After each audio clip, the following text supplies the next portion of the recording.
جانور ذبح کرنے کا صحیح طریقہ یہ ہے کہ جانور کا منہ قبلہ کی طرف کر کے تیز چھری ہاتھ میں لے کر بسم اللہ اللہ اکبر کہہ کے اس کے گلے کو کاٹے یہاں تک کہ 4 رگیں کٹ جائیں، ایک نر کھڑا جس سے سانس لیتا ہے، دوسری وہ رگ جس سے دانہ پانی جاتا ہے، اور 2 شے رگیں جو نر کھڑا کے دائیں بائیں ہوتی ہیں۔ اگر ان 4 میں سے 3 ہی رگیں کٹیں تب بھی ذبح درست ہے، اس کا کھانا حلال ہے، اور اگر 2 ہی رگیں کٹیں تو وہ جانور مردار ہو گیا، اس کا کھانا درست نہیں۔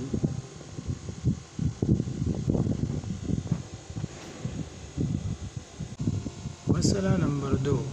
ذبح کے وقت بسم اللہ قصداً نہیں کہا تو وہ جانور مردار ہے اور اس کا کھانا حرام ہے، اور اگر بھول جائے تو کھانا درست ہے۔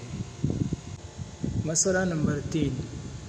کند یعنی وہ چھری جو تیز نہ ہو، اس سے ذبح کرنا مکروہ ہے اور منع ہے،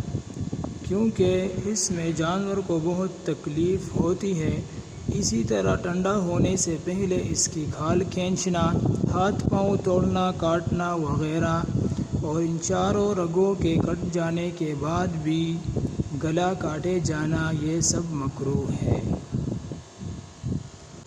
ذبح کرنے میں مرغی کا گلا کٹ گیا تو اس کا کھانا درست ہے، مکروہ بھی نہیں، البتہ اتنا زیادہ ذبح کر دینا یہ بات مکروہ ہے۔ مرغی مکروہ نہیں ہوئی، البتہ اتنا زیادہ ذبح کر دینا مکروہ ہے۔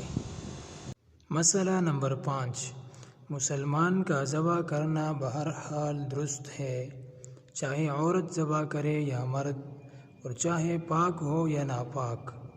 ہر حال میں اس کا ذبح کیا ہوا جانور کھانا حلال ہے،